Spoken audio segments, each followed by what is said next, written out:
What's going on, guys? Welcome back to the video. We are hopping back in to the 1.5J build. Today we're going to put on the turbo hot side area, the manifold, the turbo itself, and what else? And we'll see what else we get done.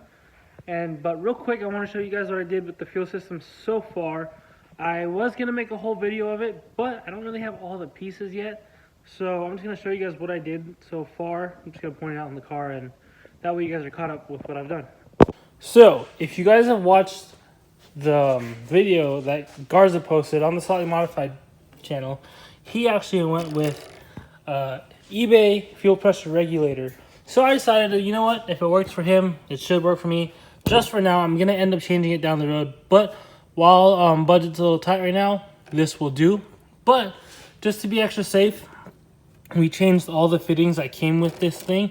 I didn't trust it. It wasn't really up to par to my likings. So I went ahead and changed out the ORB fittings on the actual regulator. Different fittings, different 90s and a different straight. Got some new hose, and we also got something down there. I'll show you that a little bit closer. So only fitting we kept was this plug, because that ORB fitting seemed fine. You can see the fitting that we put there. That one there that I showed you before. And we got this 6AN straight that's going to go down into another 6AN straight. And we actually cut the hard line and put one of these compression adapters. So now it's the hard line to an AN, and this is the straight AN. So that's how we had it there. We kind of bent the line out of the way, put it up to here, cut it, and then now it sits nice and tight against the firewall. And before you guys say anything, it should clear. This is about where Garza has his. And only thing it doesn't clear, he said, is the hood right here. So you just have to cut a little hole in the hood, which is fine, not a big deal to me. And that'll be all right.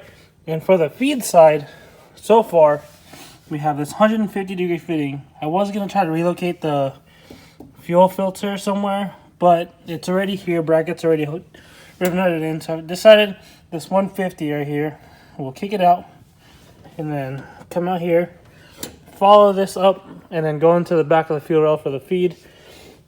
And then after the rail, we'll go into this 90, so probably a 6AN line across the manifold into here, shoots down to the back. So let me show you guys the fuel rail real quick. And over here we have our radium fuel rail. It's covered up in this fishnet thing just to protect it. But I did buy the ORB fittings to adapt it to a 6AN. You have a 90 on this side and a 90 on this side. And then we also have the plugs here that I bought. So our fuel system is pretty much all ready to go once we have everything together. We just have to put this on the intake manifold when we get our injectors, and we should have everything, but you never know. Things always, you never have everything. But that being said, let's go ahead and hop into the motor and start putting more things on and assembling the hot side and the last bit of the coolant pipe thing. So let me show you guys that. So this was one of the last pieces I was waiting for before I can put on our coolant water neck thing. So this deletes this pipe here essentially, and what it does is it allows coolant to flow to the back of the head without trying to flow right back out, or essentially water coming out of here and trying to go straight back in, whichever way you want to see it. But that only happens if you do not run a thermostat. If you run a thermostat, you don't need to block this off. But if you run a thermostat, you don't need to do this. If you don't run a thermostat like I do, you should get this blocked off. You'll get better cooling stuff done. But before I go ahead and install that, you can see if the welds are protruding a little bit from the surface. It's barely anything, but I do have to grind that smooth. That way it can slip into its slot. And then we can put on our water neck. So let's go ahead and grind this down real quick. Alright, we got it all grounded smooth, so now it fits perfectly in the water pump on both sides. And it also fits inside the water neck. So real quick, essentially, it goes in like that. Obviously, there's going to be some O-rings. And there's going to be some RTV on here, or FIPG. Then it clicks in right in there. So that clicks in, boom. And then you bolt it on to the head. So let's go ahead and put you guys on the stand, and we'll knock that out real quick. Might put you guys on a time lapse. We'll see. What we do here is go back.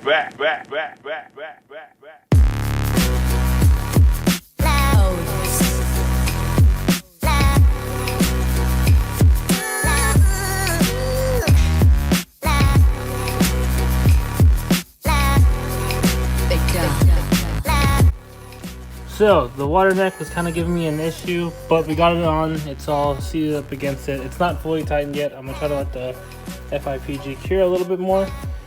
But next, we're gonna go ahead and clean up our intake or turbo manifold gaskets. We're reusing the OEM ones because if you look here, if I can split it apart, it's actually multi-layer steel. So you want to use this. You don't want to use the paper stuff. So we're just gonna clean it up with this little bristle disc. Just get all the debris off of it, and we're gonna slap it back on there, throw the manifold on.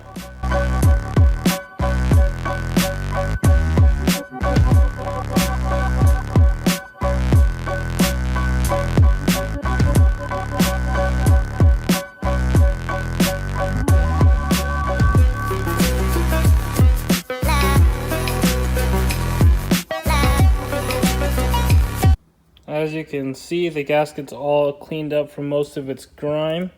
So we got that front one on and the back one on. And we're gonna unpack our manifold and we'll toss her on there so you guys can finally see what it looks like with it all together. All together.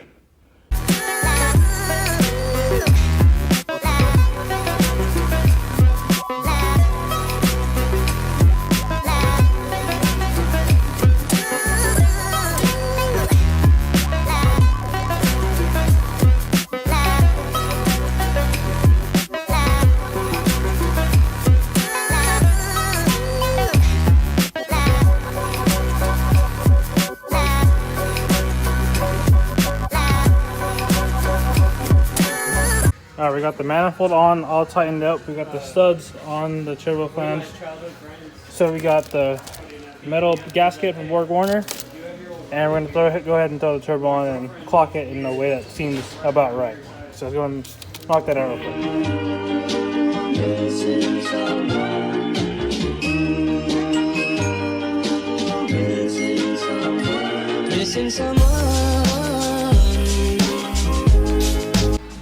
So y'all can thank Andrew because I did all this and didn't film a goddamn thing of it. So that's focus. So we got the super core, I guess you'd call that, in, and we got the drain line mocked up, so it's gonna screw in there and go straight into the thingamajigger. So we're gonna make this AN line. I already made this side with the straight. We got this 45 that we're gonna put on this side, and then I'll show you guys our problem with this fitting once I finish this line. And you did it right from the start.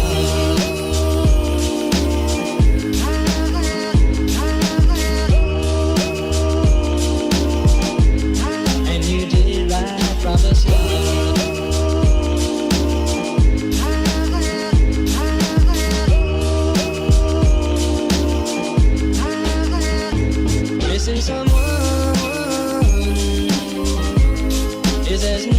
So if you guys watched the Big Bear video, you'd know that I filmed quite a decent amount. Brandon brought up the fact, like Andrew brought up, I wasn't filming anything. So we got all this stuff on it already. Completely forgot to show you guys. But we got the turbo on. It's all bolted on. The cold side or compressor side is still loose because I'm going to end up having to cut this off and weld the 90 to it. But we got the V-band untied on here. Turbo drain line made it a lot longer, so now you can see there's a little loop. We'll figure out where we want it. It might just stay like that, and the hose can just come out. But as of right now, this side's all done. We got the water neck back on. You can see the elongated water pump pipe, and is it not longer than Extended water pipe? It sounds like you're trying to say like elongated man or something. Yeah, I was thinking about the Flash. Anyways, extended water pump pipe for the 1.5J. It's longer than the 1J, longer than the 2J, so it's a 1.5J specific. That's blocked off and ready to go. I still have to torque these down a little bit, and this side of the motor should be good. I'm not too sure how I feel about the wastegate placement. It may be in the way for the downpipe with how it's going to come down, but we'll see. If it gets in the way, then I'll redo it. Can I help you? Dude. Play it again. You play it. You guys watching porn over there? Look, no. Come over here. Wow, would you look at that? Everything that we put on is off again. The reason being, the wastegate was a little too far back, so I had to pull everything off and get this sectioned out. So this flange here was like way back here, so the wastegate was like way out here. Now, it's super short, it's super tucked in, it's not out here anymore, so it should give us, the wastegate should pull in a little bit and give us more room for the downpipe. So let's just use some YouTube magic because you guys already saw that, and let's get the manifold back on there and install all of this again. So in 3, 2, 1. There you go. Everything's back on like how we left it off. We got the turbo back on, oil drain back on. Wastegate's on a much better location. I don't know if I showed you guys, but it was like literally back here. Now it's way back here, so we have room for the downpipe to go up and down. So this is the downpipe we're going to be modifying to use. But essentially, if it went there and had the right flange, you can see now it has all the room it needs to fit right there. As of before, the wastegate was right there, and it was not going to work. So the only advantage of having this wastegate all the way back where it was that this tube actually worked out perfect. It just shot right down, didn't hit anything, just went straight to the floor. With it being here, we now have to modify this dump tube, because if you just take a look at the car, the motor mounts are right here, and right behind it's the steering rack. Then after that, it's pretty much all free space, and then our exhaust is right there. So you have that much free space. In the motor, you can see engine mount, and then so you got to think engine mount, steering rack. So now that it's blowing right on the steering rack, we got to angle this a little bit out that way, which is not a big deal. Very easy to fix. We can either cut this and weld a 45 or a 90, probably 45, or I have another flange that I can just make a whole new one and have this pipe separate and another pipe on the side. So since I showed you guys the downpipe that we're working with, I figured I might as well give you guys a quick sneak peek. This is the Borg Warner Marmon V-band flange, which matches to the back of the Borg Warner hot side. So we're going to cut the V-band off of this, replace it with this. So we're going to get that welded up, welded. Then we're going to chop this somewhere along here, depending on how much material we're going to need. And over here, we have our exhaust, which comes up. You guys saw it in the past few videos. It's the 4-inch oval that comes up a little bit into the 4-inch circle. That way, everything under the car is completely oval for maximum amount of clearance. But because that is a 4-inch oval, and it goes to a 4-inch circle, and our downpipe is a 3-inch, because first of all, with room wise, we don't really have much room here for a 4-inch downpipe. If we had a log manifold where the turbo is pretty much straight, it would be fine because you had all this room in the world. But because it's angled this way and has to bend and whatnot, 3-inch downpipe is the way to go. And the flange itself is 3-inch, so it only makes sense. 3-inch, and then we have a short flex pipe here. Normally these flex pipes are around 4 inches tall. If you look, Brandon has his here, and this is 4 inches, take my word for it. But if you compare it to mine, only difference is it has a few less bellows or flex room, which may or may not make a difference in how much it can actually flex. But nonetheless, it still has some flex to it, so it's better than having just a solid pipe. This is a nice vibrant one that Brandon got. Mine is just some cheap eBay one. If it doesn't work, then I guess we'll change it out later. But if you look, it's the same design. It's a solid pipe through. On this side, you can see that's where it separates and has the flex. Same with this side. Separates here, has that little flex. But flex pipes aside, we're gonna go from this here, weld on the 3-inch flex pipe, and it's all taped up right now because I'm mocking everything up. But after this flex pipe here, you see this little boob looking thing, and that's actually a 4 to 5 inch adapter. So this was actually part of it, and I have the other part of the 4-inch adapter. Because my exhaust comes up, I was worried I won't have enough room. So instead of having this flex pipe and an adapter, so flex pipe, adapter that's this long, and then the 4-inch V-band, I was gonna run out of room, as you can see. With it now, we're cutting it close. We're just right at the bend. So imagine if I had the long, like this piece is still on the adapter, it'd be way too long. So I chopped it down to where right when it turns 3-inch, you can kind of see it right here. It goes to there, no extraness. And right when it hits 4, I cut it right in there, and it goes straight into our V-band flange, which you got the clamp right here. So we're gonna chop this off wherever we need it.